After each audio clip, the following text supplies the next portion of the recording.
अभी export business पे बहुत ज़्यादा ध्यान दे रही है इंडियन गवर्नमेंट, क्योंकि अभी ट्रेड डेफिसिट चल रहा है। मैं बोलूँगा बहुत ही सही टाइम है अगर आपको एक्सपोर्ट बिजनेस में आना है। अगर आप एक्सपोर्ट बिजनेस में अभी आते हो तो अभी आपको फ़ायदा हो सकता है। अभी 3-4 साल मेहनत करके आप एक्सपोर्ट बिजनेस में अपना पैर जमा सकते हो। लेकिन जिस दिन हमारा ट्रेड सरप्लस हो गया उस दिन इंडियन गवर्नमेंट इतना ज़्यादा फोकस नहीं करेगी, क्योंकि उसके बाद किसको नीड है कि आपको एक्सपोर्टर बनाए। और इंडियन गवर्नमेंट वैसे ही आपकी इतनी हेल्प करना चाह रही है, आपको इंसेंटिव दे रही है, रोड टैक्स स्कीम दे रही है, आपको रेमिशंस दे रही है ड्यूटीज़ पर। लेकिन उसके बाद नहीं होगा। अभी आपके पास सही टाइम है एक्सपोर्ट बिजनेस में एंटर करने का।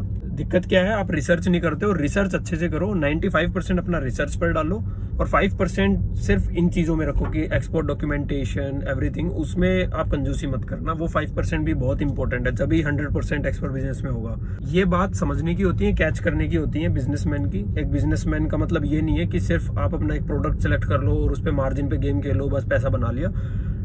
ये बात वहीं तक सीमित नहीं होती। मेन बात होती है आप कितना ज़्यादा ध्यान दे रहे हो। इंडियन गवर्नमेंट क्यों इतना मदद करना चाह रही है, क्यों एक्सपोर्ट पे इतना ज़्यादा फोकस कर रही है, क्योंकि ट्रेड डेफिसिट है। और मेन चीज़ क्या, जियोपॉलिटिक्स अगर समझोगे तो हमें चाइना को बीट करना है। अमेरिका भी ये चाहता है कि इंडिया की मदद से हम चाइना को बीट कर सकें, क्योंकि वो सुपर पावर बनना चाहता है। तो अमेरिका भी इसलिए ऐसी पॉलिसीज क्रिएट करता है, इंडिया के साथ ट्रेड एग्रीमेंट्स पे ज़्यादा ध्यान दे रहा है, दूसरे देशों पे दबाव डाल के जो भी है एग्रीमेंट्स भी इंडिया के लिए पॉसिबल करवा रहा है, क्योंकि उसको चाइना को बीट करना है। और चाइना अमेरिका से बहुत ज़्यादा दूर है। विदाउट एक्सपोर्ट बिजनेस या विदाउट इकोनॉमी को ग्रो करे आप कैसे सुपर पावर बन सकते हो। तो ये चीज़ें अगर आप ध्यान से सोचोगे समझोगे तो इसलिए इंडियन गवर्नमेंट ज़्यादा फोकस कर रही है। स्कीम्स को ध्यान से समझना, पॉलिसीज़ को ध्यान से समझना।